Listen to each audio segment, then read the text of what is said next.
Chari Jamuna Tiravancha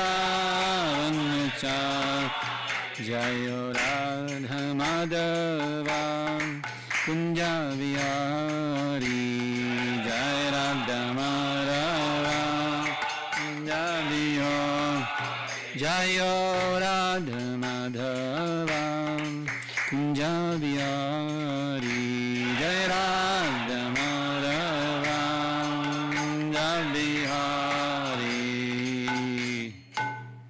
Jai Vishnupad Paramahamsa Parivrajikacharya Ashto Tarazata Shishnamad His Divine Grace Abhay Chanana Ravinda Bhaktivedanta Goswami Maharaj Srila Prabhupada Ki Shri Chaitanya Mahaprabhu Ki Gaur Premanandi Hari Hari Bol.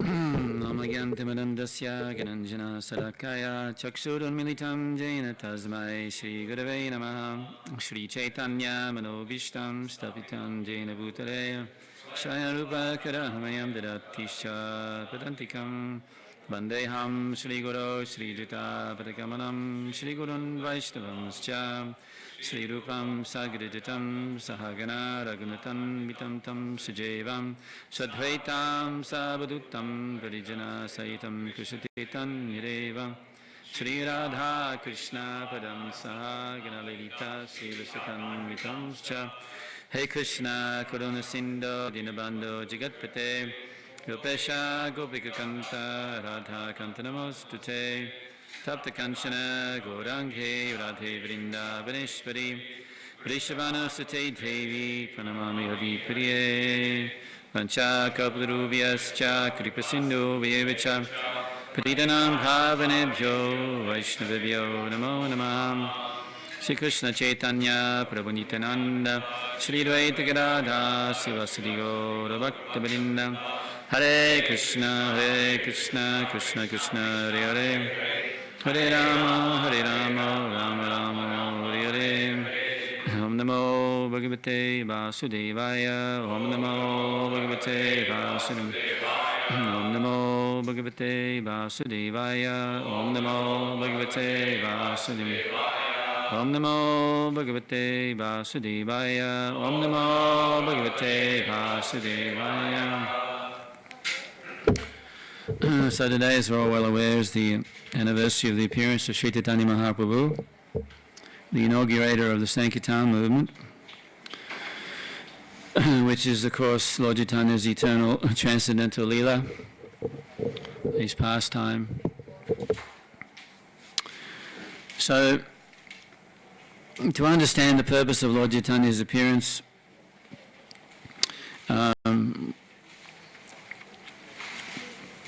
we need to consider not only the activities comprising his particular pastimes, but we also have to, of course, appreciate the underlying motivation for these pastimes. And when it comes to motivation, there is always deeper layers of motivation. Oftentimes inevitably there's the obvious motivation, and then there's motivations that are not so obvious, and then there's motivations that are deeper than that, and then there's motivations that are too deep to fathom. So when it comes to the activities of the Lord, then there are the obvious motivations or reasons for the Lord's activities, and then there are the reasons that are not so obvious, reasons that are very difficult to penetrate, and reasons that ultimately are impenetrable. No one can really understand. Maybe some can understand. Just like we say that there's the confidential associates of Chaitanya Mahaprabhu, such as Swarup Damodar, maybe he can understand. Maybe he can understand. But for that, no one can really understand. To understand the mind of the Lord is a very, very difficult thing. One has to be very, very intimately associated with the Lord to appreciate what he's actually really thinking and what he's considering in terms of his interests or motivations. And just like Balaram, of course, the brother of Krishna, he understands Krishna very, very intimately. So when Krishna was lifting the Govardhan hill, at a certain point, he began to tremble and shake So naturally people attributed the reasons for that to different things. They're thinking, well, obviously he's a young boy. He must be getting tired. It must be very fatiguing lifting the hill. So the cowherd men were all helping to try to lift. But of course, as is mentioned, that only Balaram could actually understand what was causing Krishna's agitated state. The fact is that Krishna had been distracted by glancing at the gopis, and enamoured of their beauty, he was being distracted essentially from the business at hand. So the reason for his shaking had nothing to do with being tired, nothing to do with being a young boy being fatigued.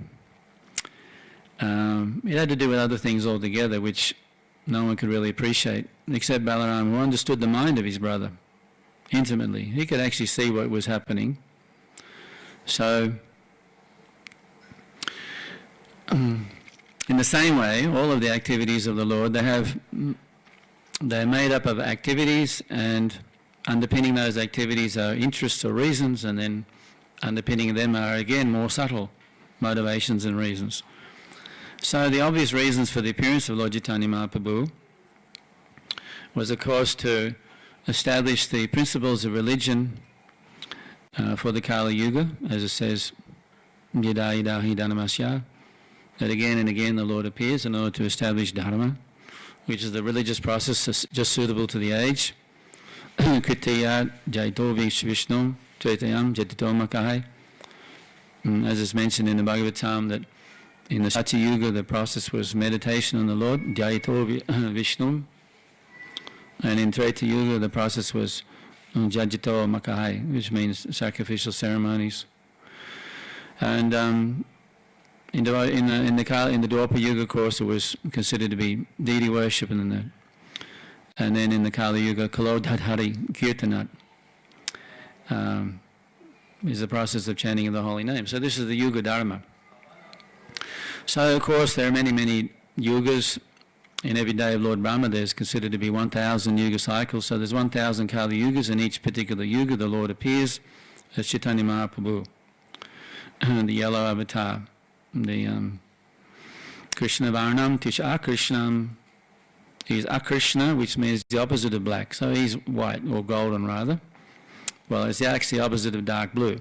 And black is Krishna, opposite of black is white, but the opposite of dark blue is gold. So Akrishna, Twisha, his complexion. And he introduces the Sankirtan Jagya. Sangopangastra, what is it?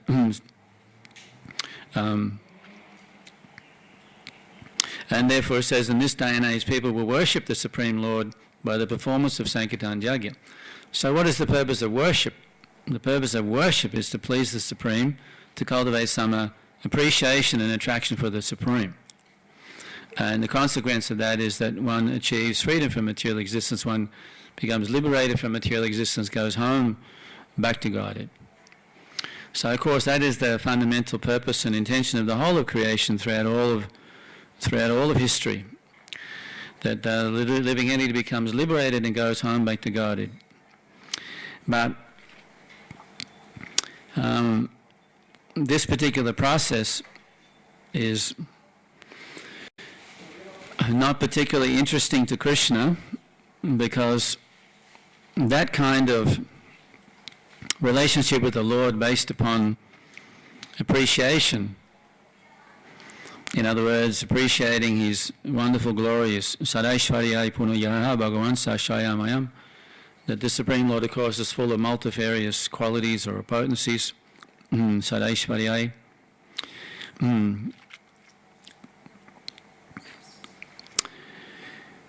So there is these things we can admire. Of course, they're very wonderful. Aishvaryasya samagrasa viriyasya chachahasriyaha jnana vairagyascha shanambhaga itingana, that the 6 qualities which we understand comprise the characteristics of the Supreme: beauty, wealth, fame, knowledge, renunciation, strength, etc. These things are very admirable we could admire them. We find them very awe-inspiring. So this way, by cultivating such appreciation, we develop attraction and devotion for the Lord. But Krishna makes the point that by the increase of such awe and reverence for my attractive, opulent features, the intensity of devotion becomes slackened, and that's not particularly interesting to me. Krishna is ultimately interested in a more intense, a more personal expression of appreciation or loving sentiment. In other words, just like a great king, he may have many, many wonderful things, and people appreciate and respect him for those things, may admire him for those things.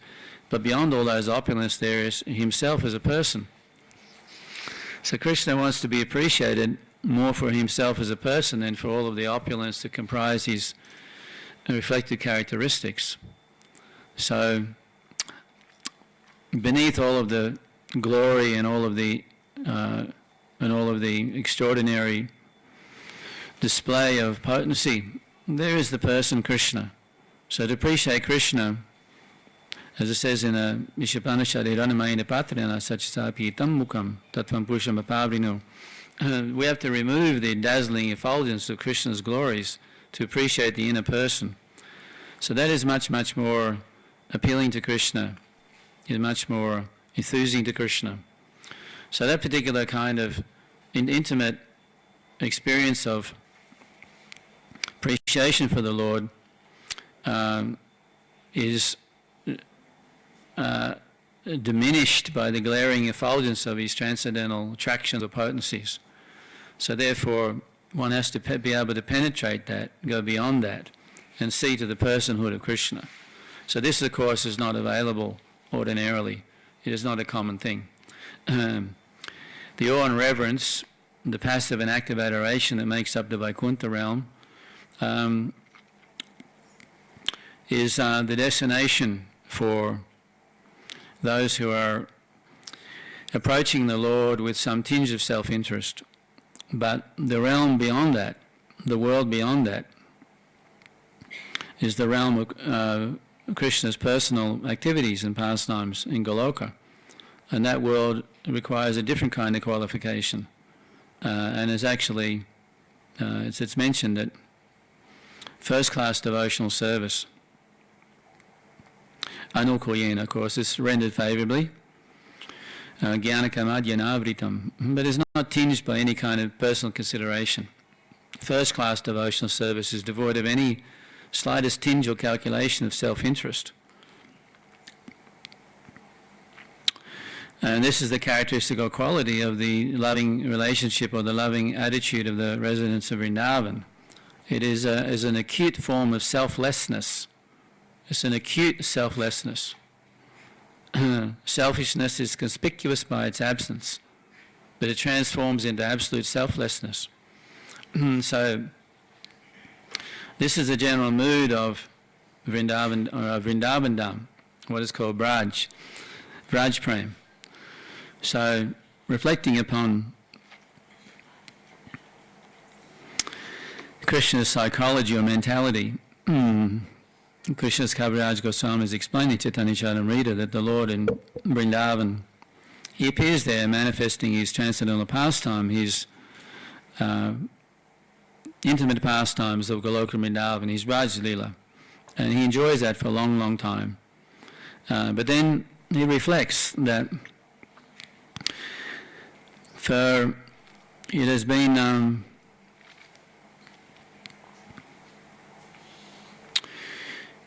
the purpose of material creation is to create an opportunity to bring the living entities close back into Krishna.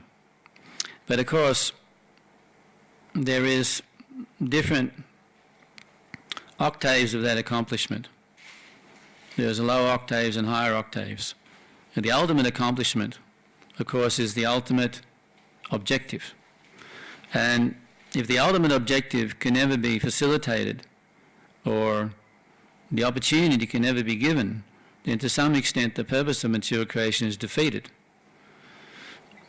So Krishna's thinking that the ordinary processes of material creation are sufficient to bring liberation for the conditioned souls, but they're not sufficient to deliver the highest experience of pure unalloyed love of God. And therefore, without facilitating that particular opportunity, without generating that particular process, then to some extent the whole of the material creation, the purpose has been defeated. So therefore, somehow or another, that has to be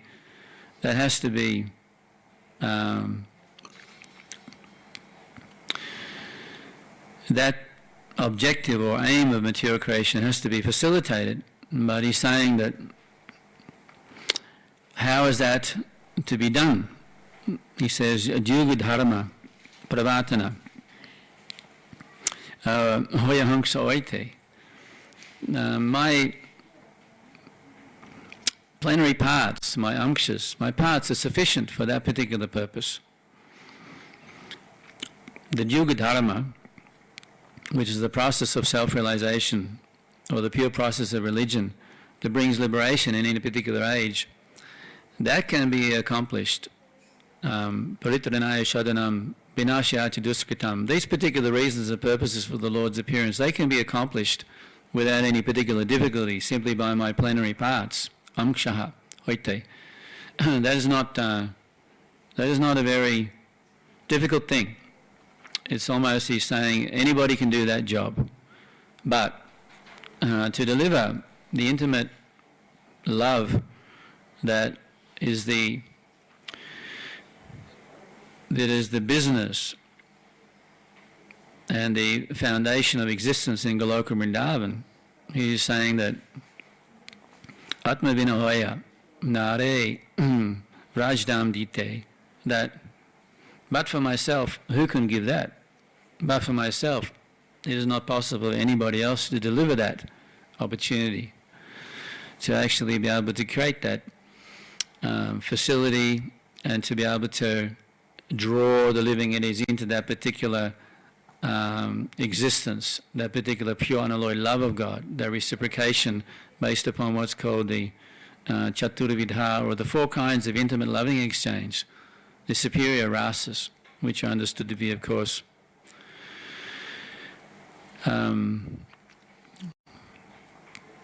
Dasya, Shakya, Vatsalya, and Shringara, or Madhurya.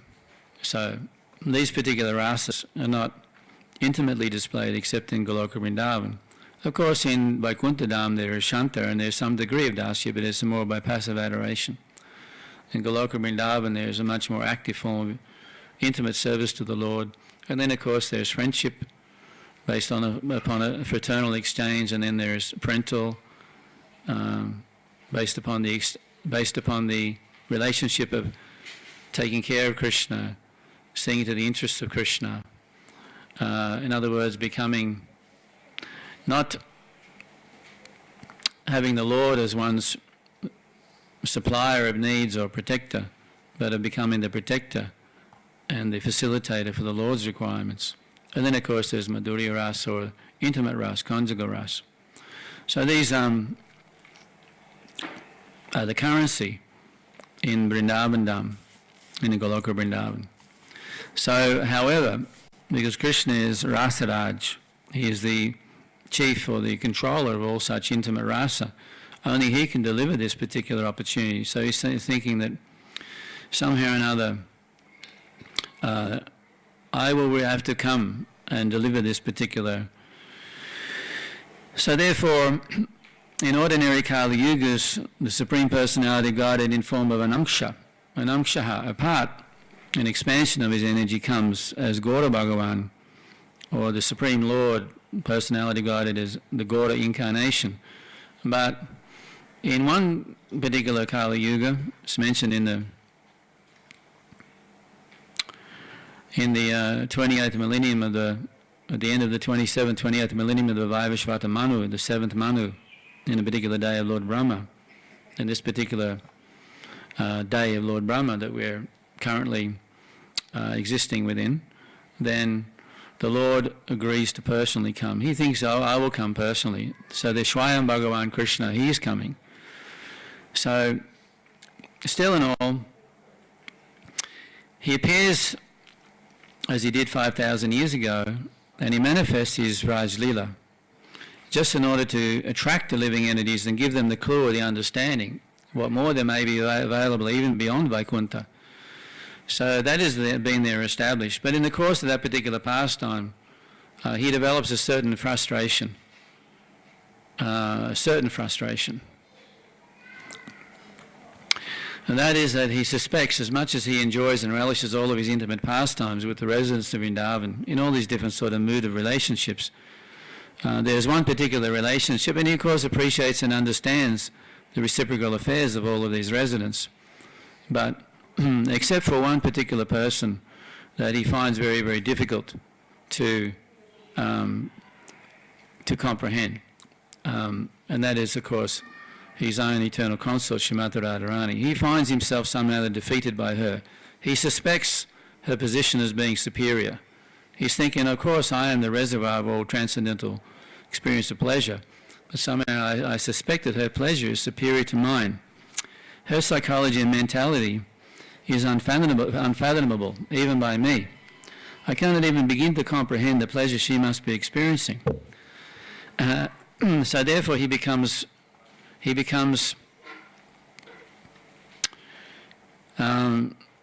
feels himself to be inadequate.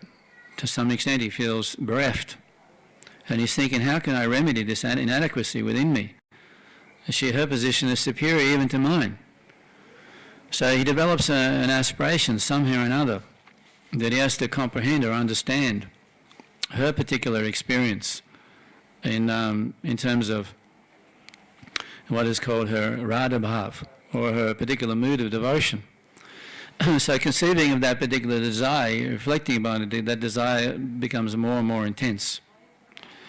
So therefore, but he thinks, but how is it possible? Because we are separated. I am me and she is her, and for each other we're, of course, the object of our particular subjective appreciations, but the twain shall never meet. Beyond a certain point, that is not possible. So reflecting upon that, he's thinking, but there may be a way it is possible, and that is if I assume her existence. So this is, of course, an extraordinary idea to develop. So nevertheless, this transpires. So therefore, as explained in Chaitanya Charitamrita very, very nicely, Radha Krishna Pranaya Vikriti Hadarini Shakti Rashmad Ekatmanavapi Bhuvi Puradi Hambadam Katoto, that the loving affairs of Sri Radha and Krishna are transformations of the internal pleasure-giving potency of the Supreme Lord. Originally, Radha and Krishna were one. Ekatmano, they were one identity. Atmano, Ekaha, Ekatmano. Puri, Beda, Deha, Beda. They are two forms, two bodies, Deha, Beda, split into two forms. Gadam, Gadotto. They assume these forms. Now, however, they began united together in the form of Sri Chaitanya Mahaprabhu. Chaitanyakyam prakadamadana tadvayam chaikyam aptam. And these two forms, tadvayam, chaikyam, have again become merged. Aikyam means to become one with, in the form of Chaitanya Mahaprabhu, who has assumed the mood of Radha, Radha Bhav, Jyoti, and her effulgence also, her bodily complexion, Savalitam, Jyoti Savalitam, Naamina Krishna Sarupam. In this way, the original Sarup, the original form of Krishna, has assumed the personality and the complexion of Srimati Radharani. So in this way, Lord Chaitanya manifests, he appears. So, the confidential reason for Lord Chaitanya's appearance. Of course, he's appearing in response to Advaita Acharya's appeal. Advaita Acharya is Mahavishnu, as we also understand from the Shastra. The Bande Guru Nishya Bhaktan, Isham Isha Avatarakam, Tat Prakasham Sataksha Shaktihi. So, the offering obeisances, Krishna's Kaviraj Goswami is offering obeisances to the gurus and the Isha Bhaktas, the servants or the devotees of the Supreme Lord. Isham, the Supreme Lord himself, and Isha Avataraka, or Isha Avatara, the incarnation of the Supreme. So this refers to the Mahavishnu, who of course appears in the form of Advaita Acharya, one of the elders in the pastimes of Lord Chaitanya. So Advaita Acharya in a sense reflects the mood of Mahavishnu in terms of the maintainer of the material creation. And the person is ultimately, who acts or moves out of compassion for the plight of the fallen conditioned souls to somehow alleviate their suffering condition, and to establish the methodology by which they can exit the material world and return back to the spiritual. So in this particular mood, Advaita Acharya, he's appealing to Krishna, you have to come. This Kali Yuga is so terrible. The living entities are suffering so much. People are becoming atheistic and degraded. You know, what is the prospect of them being able to be benefited? But for yourself, who else can actually adjust the situation within this world? So therefore, by formally worshipping the Lord, offering Ganga water and Tulsi leaves, he is worshipping the Supreme Personality of Godhead. And he's appealing for him to come down to save the conditioned souls. So this was a requirement. So coinciding with that requirement, the Lord, in the wake of his Vrindavan Leela, he conceives of this idea, somehow or another, to experience, try to understand, comprehend the particular experience and perception, the psychology and the experience of Srimati Radharani. Sri Radhaya Pranaya Mahima Kudishova Vanayaiva Sadjo Janadbhuta Mudurima Kudishova Madiyaha. First of all, the particular loving mood of her, the particular mood of her love for him. Secondly, the particular way she perceives him uniquely, because of course seeing Krishna is done on different levels, just like we see anybody on different levels. Everybody can see superficially, but to see deeply is a different thing. We see each other, but then knowing each other is a different thing, and then knowing each other intimately is more different again. Everybody knows the Prime Minister or the President, but very few people see him up close, and of those who see him up close, who can really understand the mind? So therefore, many people perceive Krishna. Even on the battlefield of Kurukshetra, they were perceiving Krishna, but very few understood him. Prabhupada makes the point of all of the people who heard Krishna's instructions, Savadaman Parichaja, and he says very specifically, Mamikam Saranam Vraja. Sharanam, the process of surrender to the Supreme is called Sharanam. The goal of the surrender, the Sharanagati, that is Krishna, and the process is Sharanam. So he's advocating surrender unto me, but he's particularly alluding or having in mind the example of the residents in Vrindavan. Sharanam Braja, that word comes up in Bhagavad Gita. It's the only place it comes up, but it reflects in it reflects the deep absorption Krishna has. Always, regardless of circumstance, Krishna always is very deeply absorbed in Vrindavan. Even on the battlefield of Kurukshetra, his mind automatically is being dragged back to reflections on Vrindavan. So that particular example is the highest example. Ramikachidapashana Vrajavadu Vijayana Vakalpita. This particular example of the residents in Vrindavan is the topmost. So he's advising in that particular regard, but the Srila Prabhupada says, but for the Pandavas and a few of their close associates like that, very few could understand what Krishna was saying. Very few people could appreciate and act upon Krishna's instructions. He's given the instruction, but who can understand? Who can actually adopt the instruction effectively? So only those intimate devotees of the Lord can really appreciate Krishna. For example, Duryodhana, he's not a devotee.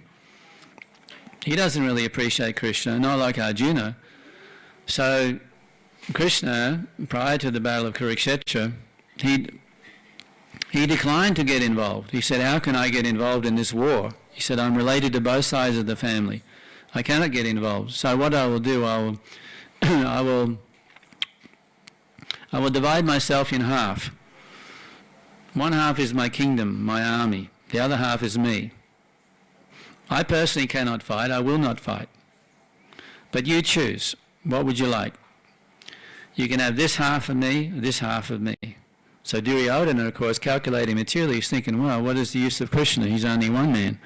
And Krishna has many soldiers. I will take the soldiers. I will take the army of Krishna. And Arjuna, he was thinking, he was very happy. Duryodhana picked first, Arjuna picked second, but he was happy to find that he had Krishna to pick, because he would have picked him anyway. So Arjuna said, I'm very happy I have you. Krishna's saying, but what is the use of me? I'm not even going to fight. No, as long as you're with me. You can, just as long as you're with me, then I'm happy. Everything will be good. So Krishna says, all right, then I will be on the chariot. I will be with you. I will drive the horses. So this is the way that Arjuna could appreciate Krishna. So he actually appreciates Krishna. Duryodhana was just looking externally, couldn't appreciate it all. Couldn't even perceive, just like the very good example of Putana, the witch.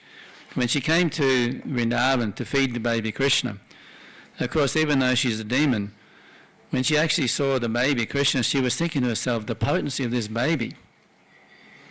She could penetrate. Now, of course, superficially, Krishna's looking like a baby. But of course, Krishna is the original Supreme Personality of God, who was full of all extraordinary opulences, and she was perceiving that. And she started getting very anxious. She was perceiving the potency of Krishna beyond the obvious. So even she could appreciate. But nevertheless, she was committed to her course. So she decided, in spite of her misgivings, she decided to proceed with her mission and try to kill Krishna. But then Krishna sucked out all her life air, and so in this way she became... She was killed by Krishna, but in doing that she got the benediction of becoming Krishna's mother, because she was even inspired by that little scent that she is a woman, and having a baby, seeing a baby automatically inspires that maternal affection, automatically, despite any other intention. Somehow that is irresistible. When a woman sees a baby, it's irresistible. That mother instinct comes out there. So she had that impulse, so therefore Krishna, he reciprocated that. So even though he killed her, in terms of her being a demon, he rewarded her in terms of her being his mother. So she achieved that position in Vrindavan. Anyway, the point I'm getting at is we can penetrate Krishna in different ways according to our ability to perceive. The qualification, or the onus of qualification is not upon Krishna, it's upon the servitor of Krishna, the subjective perceiver of Krishna. The relationship we have with Krishna is determined not by him, but it's determined by us, depending upon our perception of him. So our ability to appreciate and relate to him in a certain mood, that determines the relationship. So therefore, the experience of various devotees is different depending upon their particular intimacy of appreciation and perception of Krishna and the ability to interact with him on that level. So the mood of the residents in Vrindavan, of course, is that they're unalloyedly absorbed in Krishna, but by the same token he is completely absorbed in them. Therefore, even when he was living in Dwarka, for example, after he left Vrindavan, he was never quite the same. It's described that Krishna was never quite the same. What does that mean, not quite the same? He seemed to be there, but he doesn't seem to be there. When Krishna's in Dwarka, he looks like he's there, but there's something about him which tends to suggest he's not really there. Whereas in Vrindavan, it looks like he's not there, but something suggests actually he is there. Sometimes when the residents in Vrindavan, it is described that sometimes they actually saw Krishna, even after he left. They saw Krishna when they were out herding the cows. They saw Krishna when they were going about their business. Sometimes he would appear in this particular form, and sometimes in another form, and they would have a glance, but then they think that maybe they're hallucinating. But they were suspecting, is Krishna here, is Krishna not here? Sometimes it's not easy to be certain, but the fact is Krishna is always there. So when Ujjvala was sent by Krishna to Vrindavan, he said, you tell them that what they suspect is actually the fact, and that I've never actually left Vrindavan. On the other hand, Krishna in Dwarka, apparently having left and being present there, he's never really there. Oftentimes it's like when you talk to somebody but you know they're not listening. So then after a while you're talking to them and then they say, oh, what was that? What would you say? So Krishna's always in that kind of mood. He's sort of half vacant. But the reason for that is that he's always actually present. He's always thinking. Just like it says, whatever the heart is full of, then that obviously draws the mind. So the mind goes to the object of its maximum affection. Just like a parents, they're kind of hopeless. They're always thinking about their children for some weird reason, isn't it? Or maybe the wife, even worse. No, we're drawn to the object of our affection. We might be at work, but we're thinking about the wife. We may be playing sport, but we're thinking about the children. Always our heart is getting drawn there. So Krishna, he may be in Vrindavan, or rather, he may be in Dwarka, he may be in Mathura, he may be fighting the demons, but within his heart, he's always with his beloved associates in Vrindavan. So this is the paradox of Krishna's pastimes. Where he appears to be present, he is absent. Where he appears to be absent, he actually is present. So the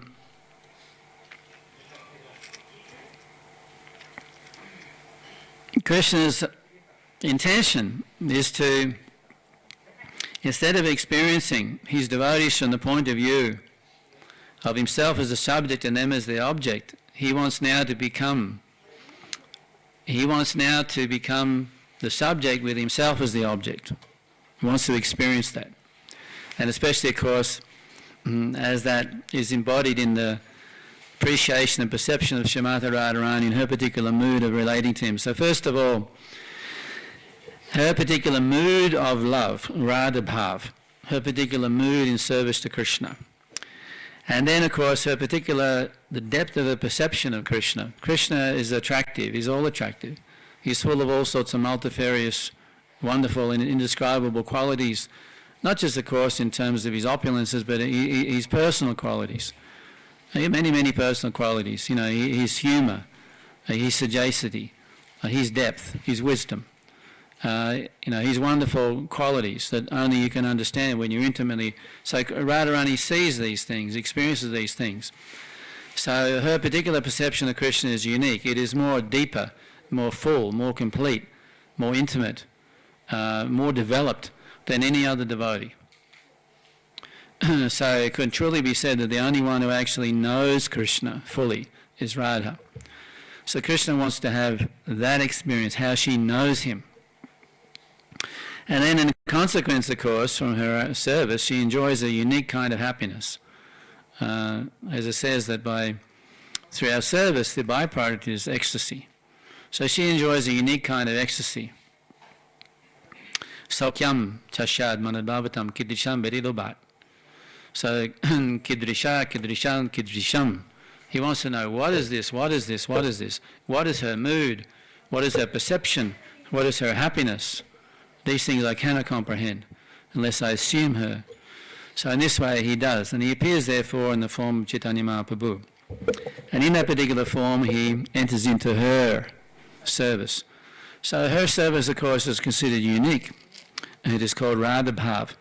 But beyond Radha Bhav there is what's called Mahabhav, which is unique to her. As well as unique, not unique to her in that no one else can share the same kind of spirit or idea, but it's personified in her. She's the reservoir of that particular mood. The particular mood is what? It's the ecstasy you experience through pain. The ecstasy you experience through pain. The ecstasy you experience through union as a result of being separated. See? Everybody's aspiring, first of all, to experience the ecstasy of liberation, of eternal happiness of Vaikuntha, Satchidananda Vigraha. The personal satisfaction we get from being in union with the Lord and for experiencing the opulences of being eternal, full of knowledge, full of bliss, experiencing life in this way. Beyond that, we want the intimate experience, the experience of intimate exchange and interaction with Krishna, as aspired to by the residents of Vrindavan, which brings enormous, unimaginable satisfaction of heart and mind, far beyond the imagination of the residents of Vaikuntha to comprehend. So this process of coming close or uniting with Krishna, which everybody in Vrindavan is aspiring for, to unite with him, this is called Shambhoga, pleasure through union. Want to merge with Krishna, come close to him, want to be embraced by Krishna, touched by Krishna, want to walk with Krishna, be in his company, see him, somehow they come close. And this is the pull or the attraction to become united with him more and more intimately. So Krishna, Radharani achieves that far in excess of anybody else. far beyond the imagination of anybody else, even of the residents of Vrindavan.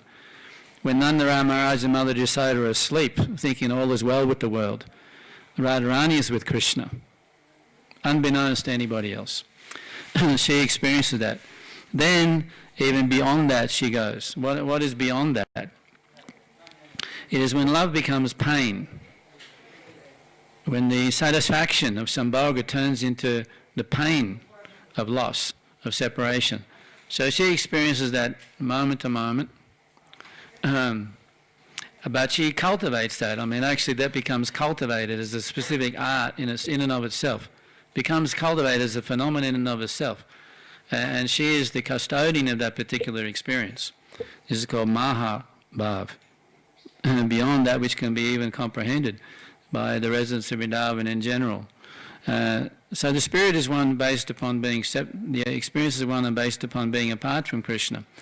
But there's different octaves of being apart. Just we know when Krishna left Vrindavan, he left the residents in a devastated condition. He left them in a dead state.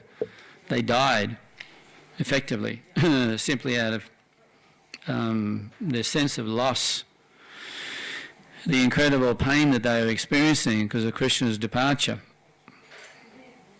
Nanda Maharaj and Mother Jasoda, they were devastated.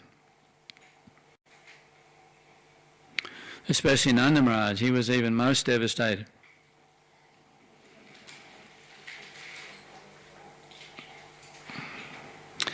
Because ultimately he considered himself, he felt himself to be responsible for the situation that was being experienced generally in Vrindavan, because it was as a result of his permission or his particular encouragement of the idea of Krishna leaving, that Krishna left when Krishna went to Mathura. As we know the story is that Akrura, he came from Kamsa requesting Krishna to come to Mathura. So of course none of the residents wanted to let Krishna go. They would never have actually relinquished their hold on Krishna. So Akrura would have failed in his mission, except for Nanda Maharaj considering the situation and thinking, maybe it's not a bad idea, maybe it could be good, Krishna could go, he could go to Mathura, his parents are being kept imprisoned by Kamsa, maybe he could appeal to him, reason with him. If he satisfies his uncle, perhaps this could be good. And his parents have not seen him for many, many years. He should visit his parents. This is the proper pious thing. And truly he belongs to Vasudeva and Devaki. He is actually a prince of the royal order. We've been looking after him maybe for some time, but where his foster parents, it's not really appropriate that we should keep him from his real parents. Like this, he's thinking, calculating. You know, this is what men do. Men rationalise things. They analyse things and they consider objectively. Mother Jasoda couldn't have done that. She was just thinking, no, no, no, he cannot go, he cannot go. You know, just unreasoning emotion. Cannot go, cannot go. They can't think beyond that. So left to her, it never would have happened. But Nanda Maharaj being more cool-headed, he was thinking, no, no, it's all right. Look, I'll go with them and then I'll bring him back. So, of course, we know the pastime, how everything went. And eventually Nanda Maharaj had to come back, but without Krishna. So he felt himself thoroughly condemned, although the residents of Vrindavan never really held it against him, but still. So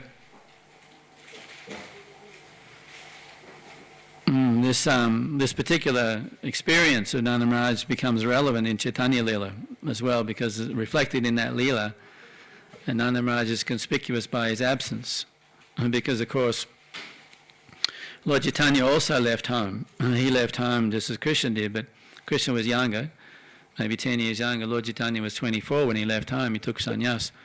But before that happened, Nanda Maharaj, his father Jagannath Mishra was long gone.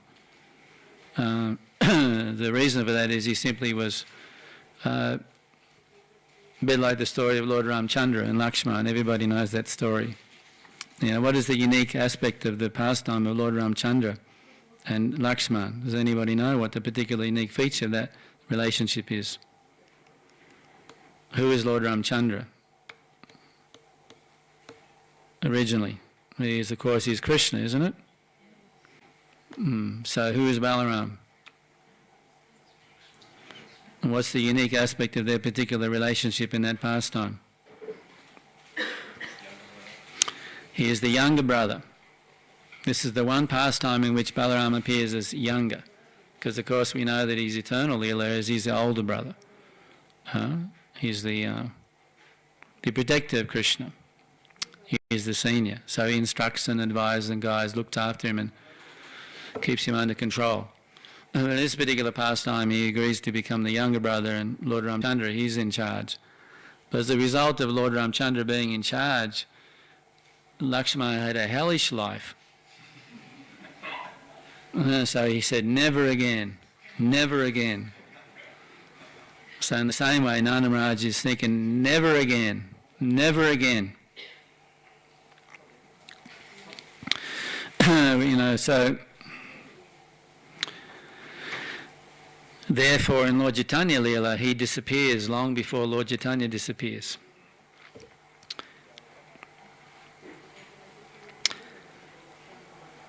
So anyway, we, in this way, understanding, trying to appreciate the motivations or the underpinning thoughts and ideas behind Lord Chaitanya's appearance. He's appearing not just to give the Yuga Dharma, which is standard, we may say stock standard, one size fits all kind of stock standard. I'll just have the extra large, thanks. There's the stock standard purpose for the incarnation, which any of the expansions of the Lord could accomplish automatically. There is the more deeper reasons to deliver the opportunity to enter into the loving exchanges as makes up the world of Vrindavan, the pastimes, the intimate pastimes of Krishna with the residents of Vrindavan, what is called Brajalila. More than that though, there is the opportunity to enter into the mood of Srimati Radharani and start to discover something of the uniqueness of that particular, the unique level of qualification of that particular mood. It goes far beyond the ability of persons to describe. Therefore, we understand, we've read the story of the exchange between Lord Chaitanya and Ramananda Roy. Ramananda Roy, of course, he's very intimate, associate. He understands intimately the mind of Lord Chaitanya, and of course he understands intimately the science of love of God. And he's expressing these deeper realizations. At a certain point, Lord Chaitanya just stops him talking, as if to say, don't go any further. So the don't go any further is this particular experience of Srimati Radharani in separation. It's a very difficult thing to contemplate because it involves a lot of pain. And the contemplation of pain is always, of course, a difficult thing. So we want to shy away from that experience, but this is actually the fact. So what is that pain? It's the pain of vipralambha or separation. So separation is on different degrees. As it says, Dugaitam nimeshena chakshusha pravisaitam. By the way, this Shikshastika prayer, maybe we should, do you chant this here in the temple? The Shikshastika prayer is very, very important because it embodies the whole totality of Lord Chaitanya's comprehension of, or rather his message or mission. Everything is contained within that. So, as we begin, the all glories to the Sri Krishna Sankirtan, which cleanses the heart of all the dust accumulated for years, extinguishes the fire of conditional life, repeated birth and death. The Sankirtan movement is a prime interdiction for humanity at large. Right, goes on in that way. And then towards the end it becomes Jugaitam nimishyana chakshusha pravisaitam sunjaitam jagatsavam govinda vidanahena me. What is that verse? Can anybody? Anybody know the English? Yugaitam nimishena chakshusha pravishayitam.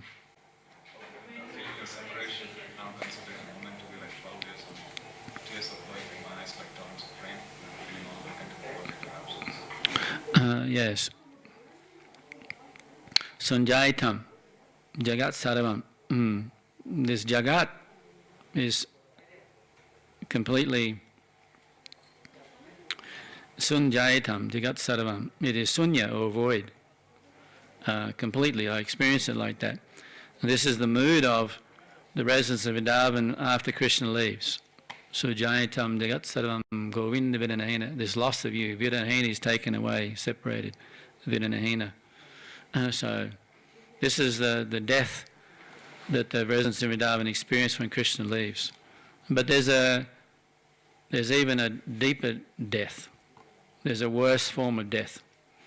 That's expressed in the next verse. Ashishyava padaritam vinashtomam. Ashlishyava padaritam. Ashlishya means to embrace, but the embrace can sometimes be rough. Aslishyava padaritam pinashtomam. The idea of pinashtu, nashtaha means to destroy. Pinashtu means to be destroy absolutely. In other words, even if you destroy me, in other words, crush me under your feet. Pinashtu mam. Paradatam means to be, pada means the feet. Paradatam, to be crushed under the feet by the Lord's activities, even if you devastate me. How devastating? Well, pinashtamam.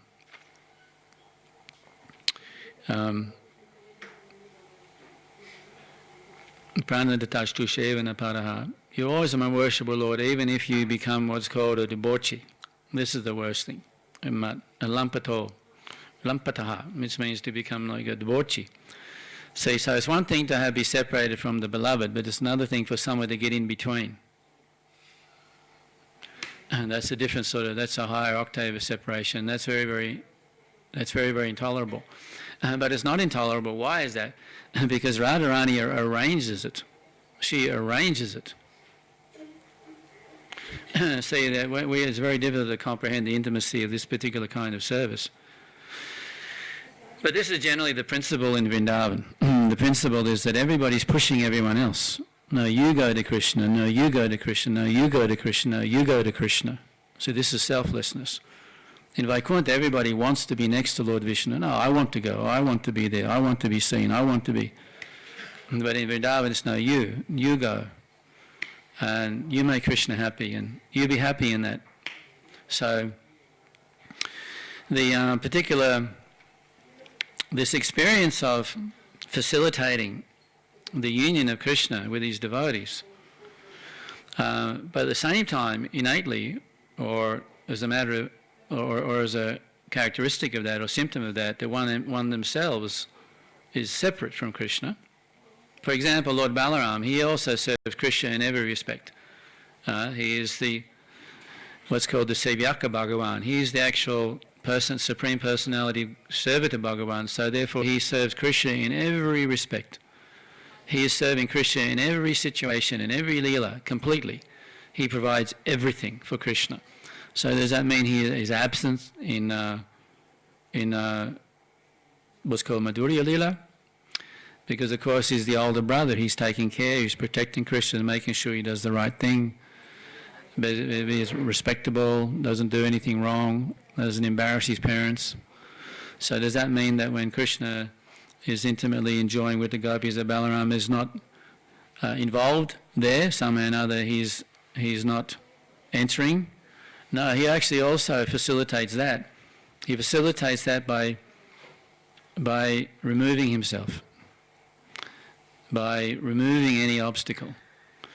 So in this particular way, this mood of a devotee removing that which separates Krishna from his devotee, that's the service.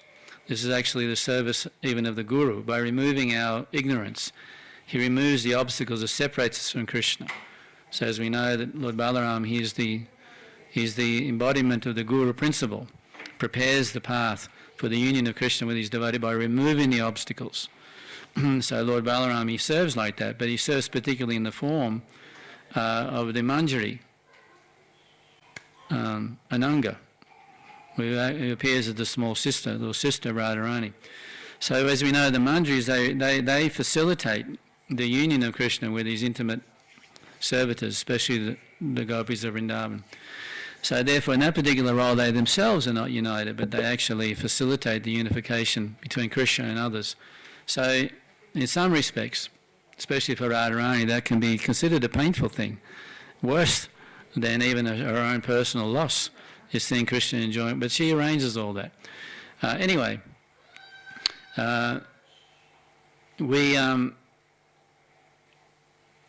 we shouldn't misunderstand that somehow that she's hurting out of a sense of loss. No, that's superficial. The ecstasy of that pain is much, much deeper than the ecstasy of union. Because the concern of the devotee, the unalloyed devotee, the complete discerning devotee, is the pleasure of Krishna. The devotee gets pleasure from appreciating how Krishna is happy, how Krishna is being pleased. So Radharani actually gets her pleasure from whatever's making Krishna happy. As much as she can make Krishna happy, that's her pleasure. But if Krishna can be made even more happy in some other way, even at the expense of her loss, that is a greater happiness for her. So, of course, Krishna appreciates Radharani's mood. So it's not like when she's facilitating or arranging, for example, Krishna's union with somebody else, that actually propels her into a deeper union with Krishna, because Krishna knows what's happening. It's like amongst the intimate, it's like, I know that you know that I know that you know that I know that you know, and I know. So his love for Radharani increases exponentially, and far more by her service in that regard than even when he experiences her directly in intimate contact. So there is no limit, of course, to the depths of these experiences, because there's no limits to how much one can be either united from or separated from Krishna. So therefore, the depths of the ocean of devotion are unfathomable. And Radharani is the expert, who she's the custodian of this whole particular process. So how does that relate to the particular pastime or Leela called the Sankirtan movement of Lord Chaitanya Mahaprabhu? Because this is the whole principle. The principle of the Sankirtan, are we interested in... Yes, we're interested in preaching religious principles. We represent the Supreme Lord by engaging in the process of establishing dharma. And we want to encourage and inspire people to take up devotional service. But moreover, we want to enter into the particular mood of Chaitanya Mahaprabhu, who's embodying the mood of Radharani, who's working to unite every living entity with Krishna, even at the expense of our own separation. So in other words, we'll stay here forever, let them all go back to Godhead. We will continue serving this particular purpose and cause of Lord Chaitanya's appearance. In that way, we will serve Krishna in eternal separation, and in this way we actually can enter into this deepest of all rasic experience, which is called Vipralambaras. So how do we do that? By making all sacrifice, all inconvenience, accepting all austerities and difficulties, all surrenders, all self-abnegations, for the sake of working hard for spreading Krishna consciousness. The suffering and the pain we experience through the inconvenience, physical and mental, whatever it might be, the sacrifice required for pushing on this movement are insignificant compared to the pain that we're experiencing, seeing how Krishna is unhappy, being bereft from the association of the conditioned souls. So therefore, this is the idea. And therefore, we accepting all difficulties, we work very, very hard, sacrificing our life for these purposes, and we're happy to continue doing that eternally. And in this way, we can enter into such things as never been understood or ever facilitated before in the history of creation. So we shouldn't think this is an ordinary religious movement, that all we're going to do is preach the religious principles, get on everybody's case for not being, for not being married, not giving more money to the temple. stuff like that. The Sankirtan movement is very, very, very, very deep. It's very deep. Somehow or another we've been blessed to come into this Sankirtan Leela of Lord Chaitanya. We are giving some little opportunity, some access to this. So we should appreciate and embrace the opportunity and never let it go. So this is Lord Chaitanya's benediction on us and why he appeared some 500 years ago. All right? So I think we've run out of time. Have we? Well, we'll leave it there. All glories to Srila Prabhupada.